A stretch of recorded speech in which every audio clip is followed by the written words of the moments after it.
Hi, my name's Geraint. I've been a Wrexham fan for over 50 years. Welcome to that Wrexham podcast.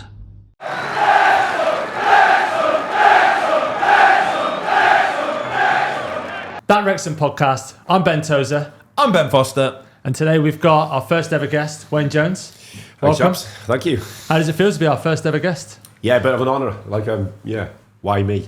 Really, yeah? I mean, I suppose one of the overriding questions would be would you say you're probably the most famous landlord in the world? No, there's Al Murray in it. No, listen, I mean, it is what it is. We just run a pub, but yeah, the documentary's obviously put us on a bit of limelight and whatnot. But no, we just run a pub. But no, yeah. If you type the Turf into AI, it comes up and says that the Turf is one of the most famous pubs in the world. Is that right? Yeah, it does. Oh, Definitely in Wales, though, no? Oh yeah, I mean, listen, obviously because of the documentary, but I try to play it down. I'm like, obviously, I'm aware that it's out there, and I'm aware that obviously we get lots of tourists and things like that. But yeah, I always get a bit like weirdly sheepish around that question. I don't really particularly like it. It's a bit like. What are you like with the sort of fame? Do you know what I mean? Because we were out in Australia and New Zealand with you, weren't we?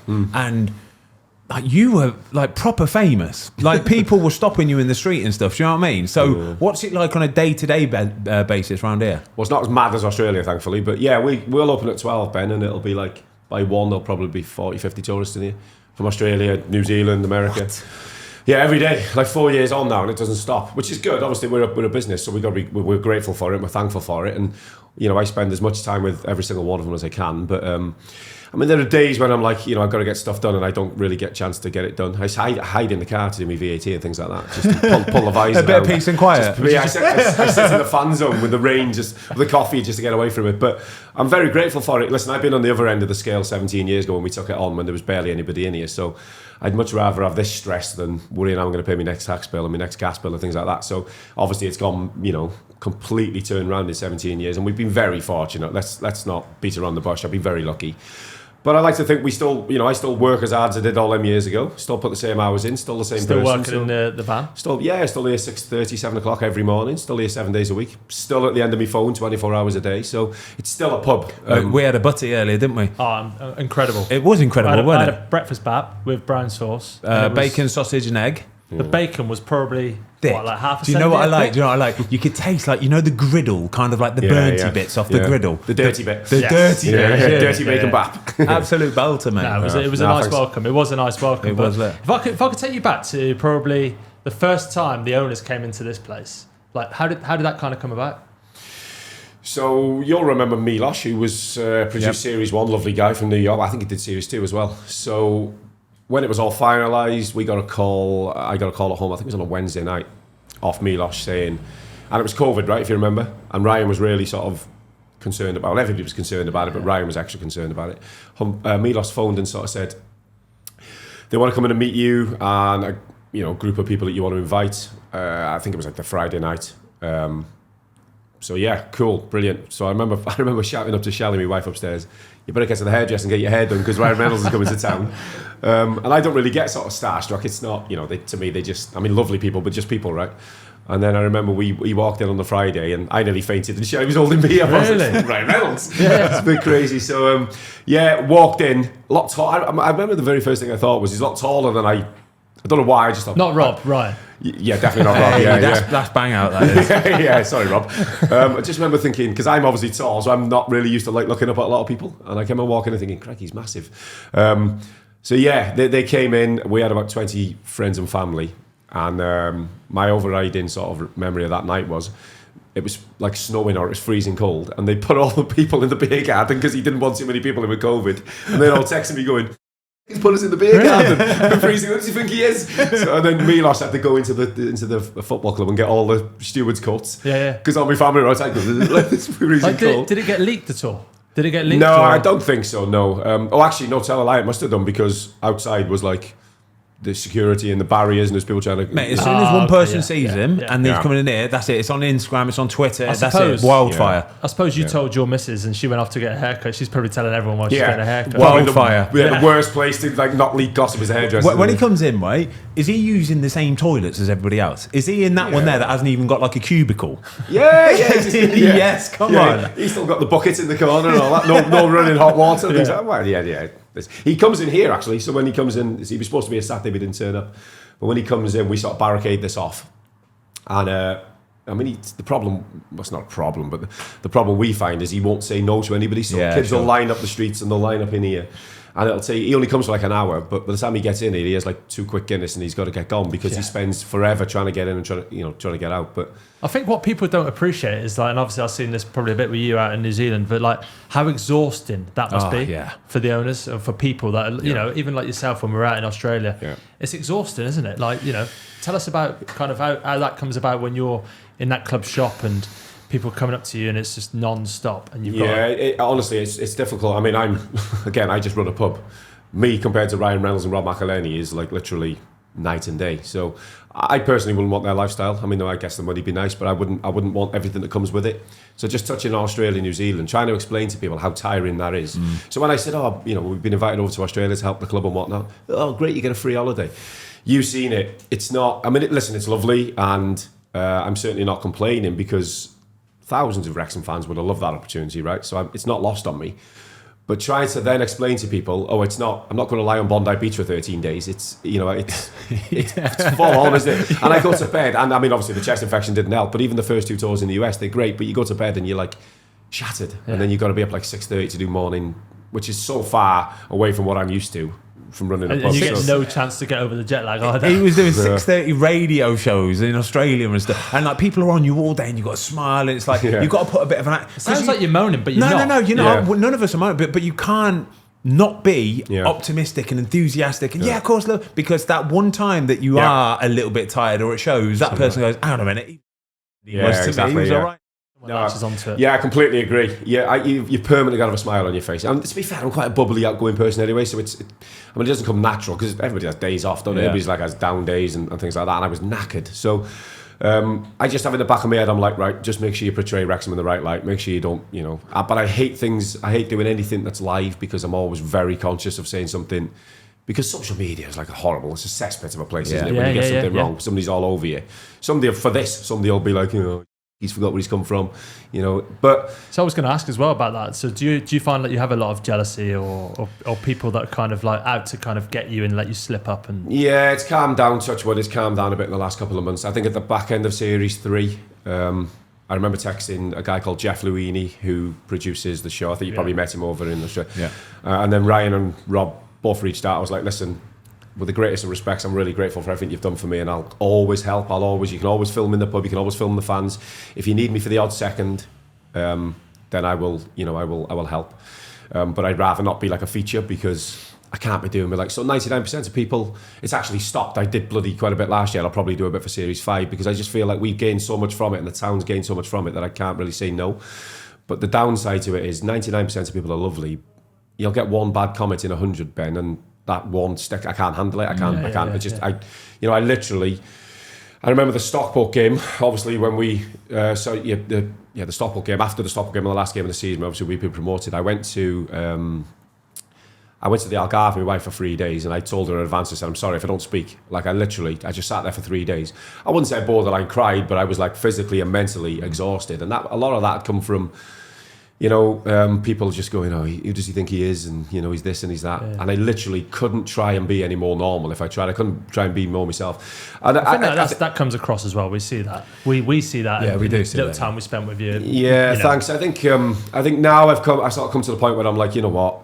It's words. No matter what I do, I'm not really going to change that. So if it's the odd comment, it is what it is. It's one of them. He's a genuine landlord. Like we've been here this morning for like an hour and a half setting up this morning, and you've been ferreting between the van in here, tidying up, cleaning up, sweeping up, moving chairs, moving pool tables, all sorts of bits and bobs. Getting our breakfast sorted. Yeah. Well, that's literally my job. So, I had a lady in last week somewhere in America. The door clearly says we don't open until 12 o'clock.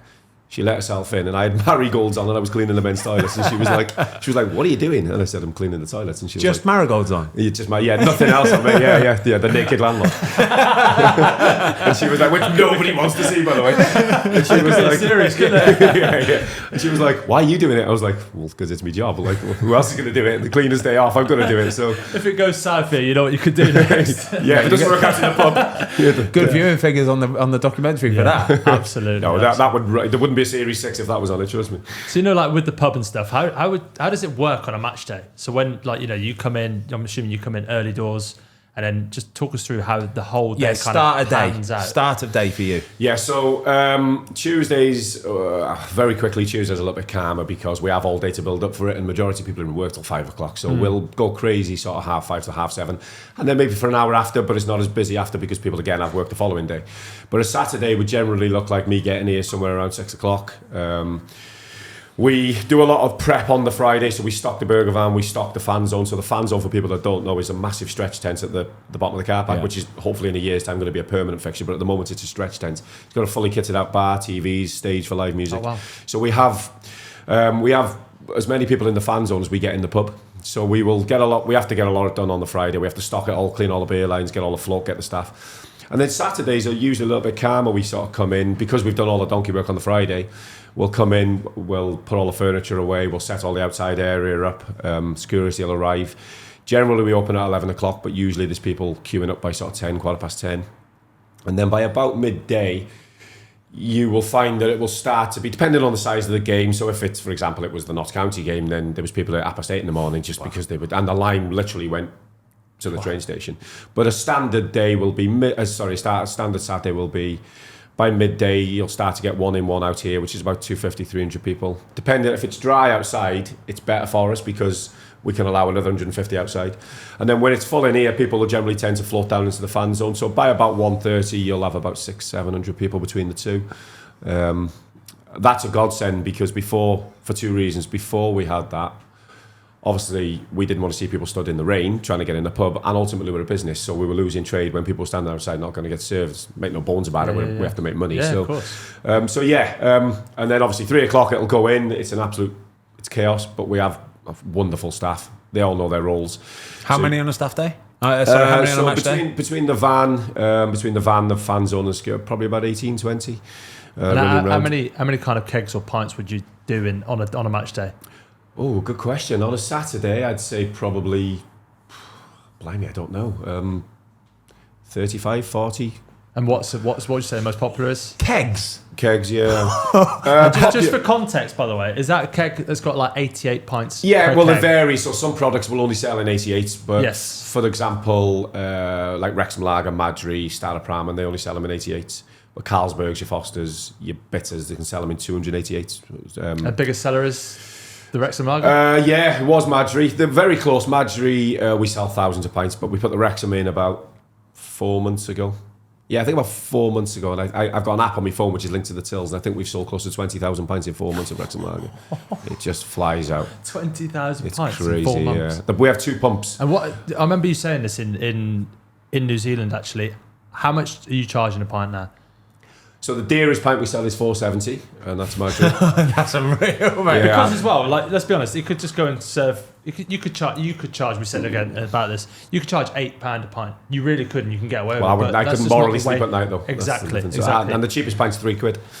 That's unreal. Yeah. Mate, this is like going back to 1990s or something like that. We had not name dropping, but we had Chris Moyles' show here last week. He filmed this show from here, and the night before he came in with Dom, his sidekick. And the Guinness is £4, and they were like, it's an unbelievable pint of Guinness, and they were like, can't believe it's £4 for a Guinness. But listen, you're right, I could, and my area manager, although I'm self-employed, my area manager's always like, what are you doing? My stock taker's like, what are you doing? I could easily, I say easily, I could put it at probably 50p a pint, and nobody would batter an eyelid. But then I sort of like, not to blow my own trumpet, I make enough, I'm not materialistic, and then I kind of think, in 10 years' time, I may regret it, but then I kind of think, I also want to look back in 10 years' time, because every landlord's got a shelf life. I've been here 17 years. Mine's coming to an end slowly, and I don't want to outstay my welcome. And then I kind of think, in 10 years' time, do I want to look back and think, I've got a nice villa somewhere, but I've done it the wrong way, and I've ripped people off to a certain extent, although I wouldn't be ripping people off, technically. I kind of morally want to think, I've done all right for myself, and I've done it the right way. Thing. Yeah, you're doing what's right, and you're being true to yourself, aren't you? You're not being greedy. Are you selling about 3,000 or 4,000 pints on a match day? You've been trying to work the maths. I have. I've just been bobbing in my head there. Yeah, about that. Yeah, 20 divided by 4 is 3,000 or 4,000 pints on a match day. I think we did about. I don't want to get this wrong now, because guarantee somebody on Twitter will go, you couldn't have done. I think we did about on the Boreham Wood game. I think we did about £7,500, £8,000. Have you ever actually been drunk dry? Well, funny story. After that Nuneaton game, I did an interview for the BBC, which chucked me under the bus, by the way. And I did this big interview, and they used nothing of it. And at the very end, all the cameras were down, and they were going out. And I was like, I just made a throwaway comment to the guy, and I said, I was like, I better go and buy some stock because we haven't got much left. And he was like, have they drank you dry? And I go, yeah, pretty much. Headline was, pub drinks dry. And then all the abuse was, just buy more beer, it's not hard. And I hadn't actually sold that, but very close, yeah. So our cellar would probably be about the size of an 18-yard area. You know what about it. and it's full. Like, it's never come out of the 18 yards. I'm just trying to do the math of 18 times 18 times. What's the square footage of that? And we sometimes have to stack them on top of each other. Yeah, it goes, it sells. But don't forget, when we took the pub on, I think it was so heavily reliant on the football. I think my very first sort of meeting with our accountant was like, which is very simple to do, because if you turn over X amount a year, and then you break down what you're taking on a game day, let's just say 23 games. I think our turnover was heavily reliant. It was like 31% on football days. Wow. And my first thought process was like, right, okay, we can't be that reliant on the football. And it wasn't very good at the time either. So we were like, we can't be that. So we've turned it now. So we've gone easily tripled the turnover because of all this good fortune we've had. And our reliance now on it is about 9%. So, which really sort of warms my heart, because the people that come here on game days are lovely and we're very welcome, and they're loyal and they keep coming back, lads. But I like today when we open on Friday night, Sunday afternoon, Thursday night, I get satisfaction out of the pub being really busy then, because then people are choosing to come here as opposed to needing to come here because they're on a football day. Also, the price of the pints helps with that as well, doesn't it? Yeah, well, that's right. Yeah, I mean, like I say, I'm very similar with the van. I'm sort of making it all about me now, but I'm similar with the van. It's probably the cheapest putty van around. But again, if you make enough and you don't rip people off and you keep it, it's a lovely pint, it's lovely food. Well, it's street food, but it's lovely food. If I just take, and there's people that would have forgotten more about business than I'll ever know. But the way I approach it is, if you keep it nice, keep it clean, and keep it reasonable, people will return. Whereas opposed, if you'd have gone and paid £8.50 for a bacon and egg butty, you're not going to come back, are you? Yeah, true that, mate. Yeah, it's nice. Where's the quirkiest place people have come from? So when they turn up at 11, 12 o'clock on a Tuesday afternoon and they start saying, we travelled all the way from where? Oh, literally everywhere. We could be here till tonight. Literally everywhere. Get like a little map up. Yeah, that's a great show. Yeah, some people do. A few people have said, and I should have had a book, but I feel like I have missed the trick. And the football club have got a book as well. Way to go for one of the funniest. We get lots of weird, well, not weird people. We get lots of weird stories where lots of Americans or Aussies will fly into London because everybody just knows London, and they'll get a taxi to Wrexham for a pint. And I'm like, how much does the taxi cost? And they're like, £400. And I'm like, what? And they're like, yeah, he's outside waiting by the butty van, but the engine's still running. Let's go back. And I'm like, we're Brits. London to us is like, we have to plan that 3 months in advance. Probably jumping in a black cab as well. But one of the funniest stories was we had 10 guys from Malaysia rock up, and they got in, they were dead excited. Like, they had to store all their suitcases because they didn't even check into a hotel. So I got all the suitcases in the kitchen. Security like fighting over all these suitcases. They come in, they had like 3 pints of Wrexham lager, went the game. I think we won, thankfully. Can't remember now. This is going back 2 seasons in the League 2 promotion season, which everybody forgets. That League 2 season just flew, didn't it? Yeah. And they come in afterwards. They were like high five, everybody dead excitable. Necked another 2 Wrexham lagers. I was like, where are you going, lads? They were like, back home. And I went, what, you've flown in? They were like, yeah, we just had like a night in the hotel before we were in Malaysia. Got the flight, flew in, drank 5 pints of Wrexham lager, watched Wrexham win 2-0. I think you were both playing.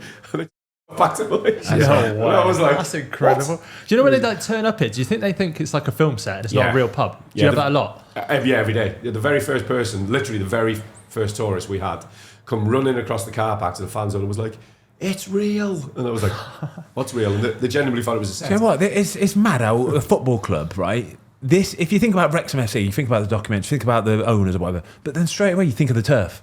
That's unreal, isn't it? Like, it shouldn't be like that, but it is. That speaks the volumes of the job that you're doing then. Do you know what I mean? Well, thank you. I mean, I think location helps, but yeah, just speaking to Eric Allen a couple of weeks ago, and he was like, when he speaks to Americans over in New York, he said the 3 things they talk about is obviously the football club, the turf, and Wrexham lager. That's literally all they talk about. It's bonkers. Incredible. To be in that bracket is very humbling. But I see it's very weird for me to talk about because it's just my job. It's just I just come in. You know, I'm a servant to the public. We serve drinks, we serve a bit of food. I don't see it as anything. It's not anything grander than that. Yeah. But I guess if I was in Boston, I'd probably want to go and see the Cheers set, or if you're in New York, you'd probably want to see the Friends set. Home and Away, was it out in Australia? Is that right? Yeah. Good day, mate. I've actually done that 20 years ago when I was traveling around Australia. I did it. It was literally just a shack. It was literally just like a. I've got a bit of trivia for you. Do you know where they used to the little city was in Neighbours? Do you know where they lived? You asked me this when we were I told you this. I told you this. You asked me, then told me. Good bit of trivia. So it was an area called Erinsborough. Yeah? But do you know why it's called Erinsborough? Do you remember? No. It's an anagram of Neighbours. Oh, yes, you did tell me. It's good, isn't it? Okay, yeah. He is full of a lot of... Ramsey Street. Ramsey Street, yeah. Ramsey Street. So even when you think about the pre-season tour, you said about this being a pop-up, like looking like a pop-up. What about how good the pop-up was in Melbourne? Oh, the Marvel Stadium it was, wasn't it? It was bonkers, isn't it? Yeah. We again, and I've got to say, like a massive well done to everybody at Maximum Effort, because the work that goes on behind the scenes, you'd have seen it. Yeah. You know, people think it's just like a pop-up like stretcher. Yeah. They have like 30 lads working on that, and we've had 3 in the first US tour. The one in San Diego, mate, was like. It's the size of the car park. It was insane, like absolutely insane. So we've done 2 US tours where they've popped them up in all venues, and then there was 3 in Australia and New Zealand. And without certainly not blowing smoke at my backside, but you've seen it. It's such an attraction. Yeah, it's great. Definitely add something. It's the hub, mate. It's the go-to hub. It's the first place you want to go to. Well, beautiful. Yeah. So in Australia, we kind of really got to know you in Australia, didn't we? We went to when I just like. Forced me around to your table. No, you didn't force. No, it was great. We had a great time. We had a great time. You were more than welcome. Yeah, we went to this lovely little cocktail bar, and then we started playing a game, didn't we? Do you remember what it was? It was trying to name the 2005 I'll take the credit for this. Liverpool, AC Milan starting lineups, and we did a good job of it, didn't we? Did we get 8 or 9 of those? I think we smashed it. Yeah, there was a couple of rogue ones that we didn't manage to. I remember the one that we couldn't get that was at the front of the picture. Go on. Yosemite. Yes. Yosemite. Which I never would have got, by the way, somebody had told me. Completely getting off track, by the way. Off the back of this? I don't know where I was going. I know where you're going. So what is your favourite ever game as a Wrexham fan?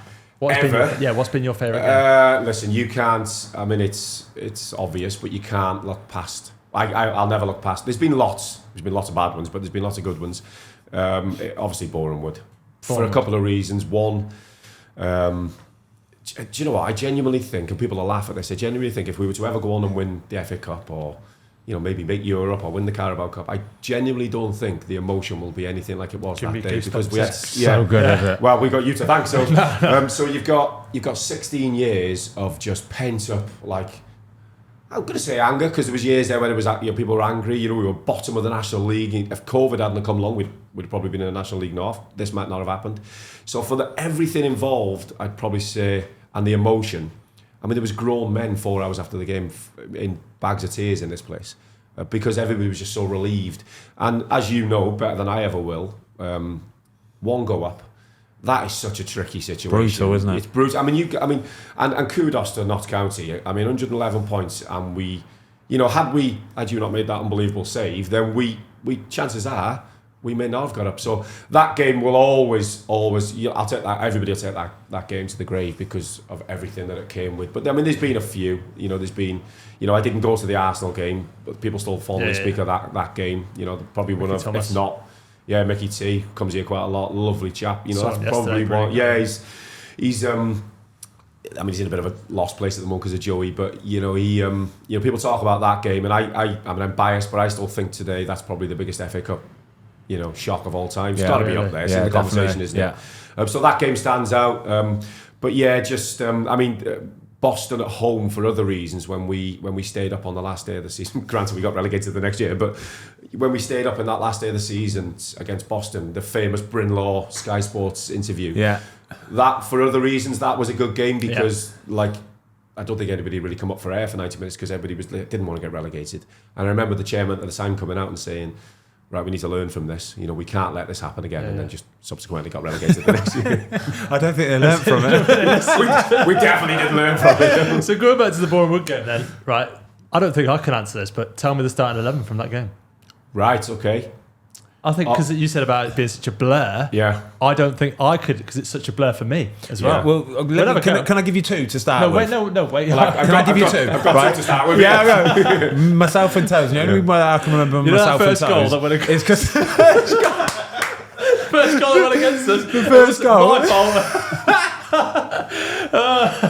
Right, stop laughing, Sarah. So the first goal, right? So it's obviously we just need to win the game and we're over the line, and it's Boreham Wood. Everyone's expecting us to win. They're already in the playoffs or whatever. And they scored after about 2 minutes, didn't they? And the whole place just went, what? To be fair, the atmosphere was flat before. Oh, mate, it was horrible. It was brutal, wasn't it? Because everyone was so nervous, right? And everyone just was like, no, this can't be happening. But I remember the goal, right? They played the ball. They played the ball over the top, and Toze was running backwards on the side, trying to get back, and then ended up twisting himself into a pretzel. No, that was Owen. No, it was you. No. I stood up. I stepped up. When the ball went over my head, I stepped up. And then Owen was trying to recover, to be fair, for my mistake. and then he fell over. You say the atmosphere was flat in the game.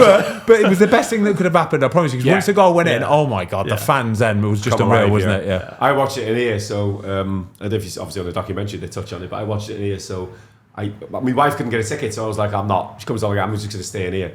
And it was absolutely gridlocked. There was people in the queue outside, and I was like, I'm sorry, you're going to have to go elsewhere. I can't get you in. We'll take your kids in, but keep them safe. But anyway, long story short, that goal went in, and I was stood like practically on the bar because there was nowhere else to stand, so I could see the big screen. And I just remember this old man just goes, and I was like, I turned around, I was like, it's 48 seconds. He was like, get me a pint. I was like, chill out, mate. So your position was bad. My position was bad. It was awful. Awful, weren't it? It was a good finish, in fairness to him. I remember him clipping it over, and I just thought, oh, well done, mate. Really good. I remember you being about 49 yards after line. It's the first time we left that 18 yard box. Going after the back of the leg putty, that's when he was going. It was actually there, wasn't it? So yeah, go on. Starting 11, obviously, Foz, Toze. We haven't set this up, by the way. No, we haven't. Should us? Yeah, you're the one who mentioned Owen O'Connell. Yeah. Oh, crikey, left back. So this was long before McLean days. Oh, this is on the spot now. Left back would have been, was it McFasdean? I'm going to say Tom. No. Was it Tom? Left wing back, you mean? Yeah. Left wing back was Mendy, wasn't it? He scored. Oh, yes, it was Mendy. Well done. Forgot about no, he didn't. Yeah. Right, okay, right back. Oh, blimey. Everybody's moved on. You got the left centre after. Did you say that? O'Connell. Oh, and would it have been Max? No. Okay. So you... oh, God, I wish you'd asked me this beforehand. I could have had time to think. Who played centre-half there, then? Did I just say him? I think I half said him. Tom. Yeah. Tom O'Connor? Yeah, Sure, Tom O'Connor. So it was O'Connor yourself? Was Yeah, it? Okay. yeah. Okay, yeah, makes sense. Right back. Right wing back. Had to be. Can I come back to that? Give me a second. Yeah. So midfield, oh God, I can't think now. Midfield would have been obviously Lee. Was Cannon in there? I can't remember. Yeah. Andy Cannon in there? Who I think, by the way, is massively underrated. Yeah. I love Andy Cannon. He'll be back, and he'll be back. Great player. Great fella, great player. So Lee, Andy Cannon. Oh my God, it's only 4 years ago. Is that 4 years ago, that? Yeah. No, come on. Wow. Yeah, we've had about 13 promotions since then. Lee, Andy Cannon. Oh my God, I'm well on the spot. Obviously Moles. And it was Palmer up front there with him? No, I know he didn't start that one. So Moles and... You're going to have to help us out, Toze, because I can't even remember. I think if you give me 10 minutes to just calm down, I'd get it, but you put me on the spot. Don't worry about this. Right wing back. Oh, right back's the easiest one. Come on. We hadn't signed Barnett then, had we? Yes. It was Ryan Barnett, Yeah. I thought he was later on, sorry. So obviously Barnett right So back. you need the other number 8 and you need the other striker. The other... Oh, God. Mullin and... I'm trying to... I know it. I'm still laughing at you falling over Billy? him. No, It wasn't Billy come Sharp, on. no, was it? It's the one Not Billy Billy Sharp, Waters. Billy Water, Billy Sharp, yeah. It's definitely played for Wrexham. The mention striker him, that don't should have mention put him. us 4-2 up against Oh, Notts County. Sam Dolby. Oh, of course it was. Yes. Sam Dolby missed that chance to make it. 4-2. Yes, and then he the penalty did, yeah. afterwards, I stopped breathing for a minute because Yeah. I remember we give the penalty away and I was just like, I over know, the goalkeeper. I know. I remember it well. Sam Dolby, yeah. You know, as a defender and a keeper as well, the pressure from that miss is all going to come back onto you. And it did I've as well. got the midfielder, I think. Youngie? No. Did he come on? No. Wasn't even on the bench, I don't think. Oh, was he not? So I'm looking for a number 10. Number 8. Number 8. Oh, I can't even think here, mate. I don't know. Do you want to give me a clue? Yeah, go on. His first initial's the same as his second initial. Oh, James Jones. Yes. Oh, Jonah. Jonah. His name's not James Jones, it's Jonah. Yeah. Jonah. Yeah. James Jones, so that's the 11. Yeah, and we've only got what? Barney. From that game, that's it, I think. Mendy's out on loan, isn't he? Elliot, sorry, Elliot, yeah. And obviously... Mo's on loan. Mo's on loan, yeah. Wow, what a day. Yeah, Barney played last night, didn't he? Yeah, played well. Yeah, what a day. Like, if you could bottle that up and sell it, you could sell that for thousands. Like, it was just... I just remember, like... I remember I'd never go to town for a beer, because I'm just knackered normally. I remember leaving here like 12:30, me and my wife staggered down the street, went into the kebab house, just people sleeping on the streets. Just remember Ollie Palmer being in there levered. Yeah. And climbing in somebody's boot. we all had a little maraud in, didn't we? Because we went over to the other stand. We were in that top sort of room, and then 1864. Then God knows what time it was. We were all spannered by that point. Yeah, anyway, and then we went to that bar in town where we were all on the stage, and then there was a little room upstairs, which was about the size of this, and they were trying to get us all in there. We were like, right, we need to get out of here. Let's go back to the stadium. Yeah.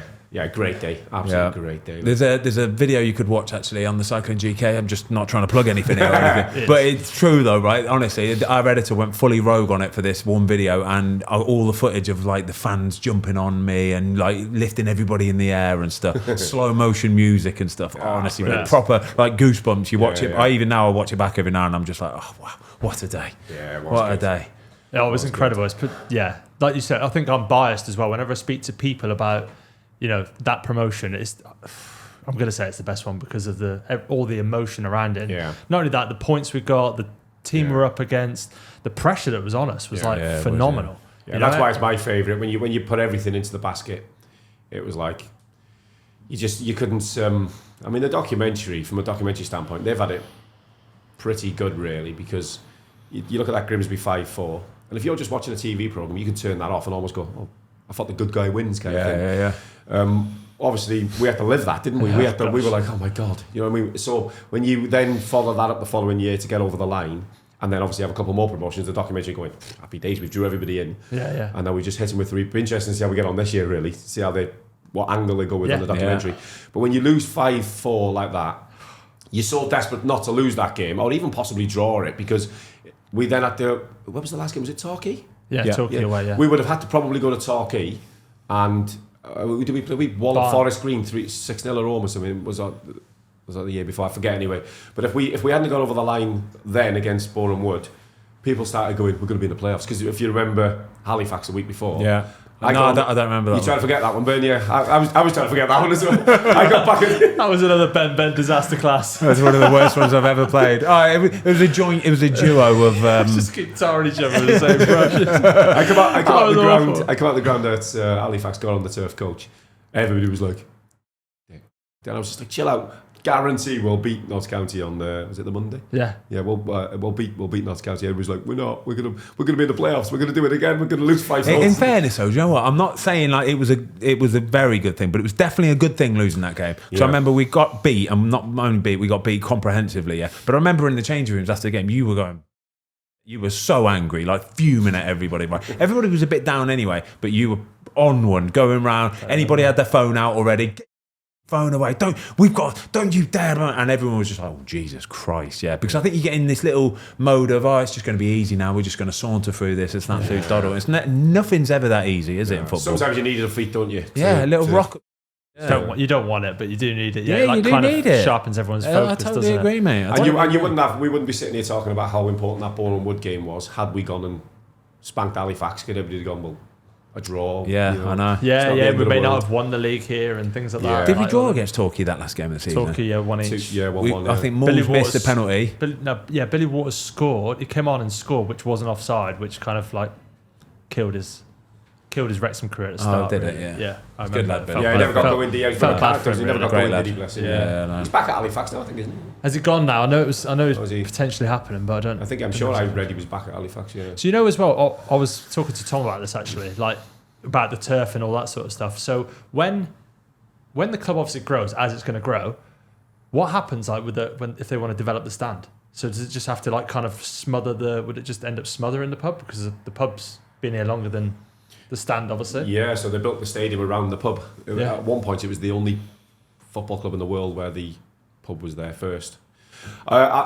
Listen, honest answer to your question, I don't know. Yeah. So, I've just got a long-term tenancy. I don't own the building. Admiral Taverns own the building. Genuine question, I don't know. Listen, what I would say is I think obviously the COP is going to take precedence. And then I think what they will do to grow is they will, because they've got scope to be able to push the Wrexham Lager and the Stoke Cold Brew stands out and up, it will go that way. So when you develop all three of them, you're probably going to be looking at 24, 25. How big do we realistically need to be? Yeah, we were talking about this last year, weren't we? But if it does come to it, lads, then, it'll probably be long after, I'll not be long gone, but if they were to come to me tomorrow and say, or Admiral Taverns tomorrow and say, listen, by the way, we want to develop the Mould Road stand. I don't know. Listen, sort of slightly knowing Rob and Ryan, I think they care about the history. I don't think they want to just come and... I get it asked all the time, well, what happens if they want to buy the pub? Well, if they want to buy the pub, I can't really do much about that. Yeah. I don't own the building. Yeah. Obviously, I would have to be paid out for my contract, but I don't know. I can't allow myself to... I'll be honest, when they first took over, I was like, oh, great. That's me out of a job. They're not going to come in and not buy the pub, And they may still well do. I don't think they will. They may do. I don't think they will. There's an episode on the documentary when they were going to build a bar in one of the stands, and Ryan's first question was like, what about Wayne? How does he feel about that? So I think they care. Brilliant, yeah. But that's not to say that they won't, in 6-8 years, if who knows, I don't want to get ahead of ourselves, but who knows if we are in the Premier League and we are possibly flirting with Europe, you never know, then, and they do need a 40,000 seater stadium, then it's a conversation that will be, will be between the building owners and whoever's landlord at the time. But at the moment, I don't think we've got any major concerns. No. We need to get the COP developed. Yeah. But that's not to say that in future, I don't know. What I would say, just quickly, what I would say is that it's such an important place for, thousands of Wrexham fans. It's their ritual. They come here on a day, it's their local, So I think if you took it all in, I think people wouldn't be happy if they were to go, right, we're going to knock the turf down. They just go hand in hand. I don't think it'll happen, but if it did, I think people would be like, hold on a second. But then again, I'm not for standing in the way of progress. If they come to me and say, by the way, the turf needs to go for us to kick on, well, I'm a Wrexham fan, I've got a family, but I wouldn't stand in their way. I'd say, you got to do what you got to do. But listen, I don't think we need to worry about that. Yeah, brilliant. Well, listen, Wayne, incredible. First one, thank you. Well done, lads. Cheers, I think you've been absolutely brilliant. And I think there might be some clips coming out of my introduction practice on Monday. But that's why we practiced it, all right, Wayne? We practiced this a couple of days ago, and he struggled a little bit. Oh, let's be honest, he struggled a little bit. The intro. It was the intro, wasn't it? It's his first time hosting a podcast. I think you're a natural, mate. How good was he today? Very good. Phenomenal. You'll fall backwards off your stool. You'll be fine. No, you've done a great job. Well done, lads. Thanks very much. Cheers, mate. Pleasure, mate. Cheers, mate. Well done, mate. Well done, mate.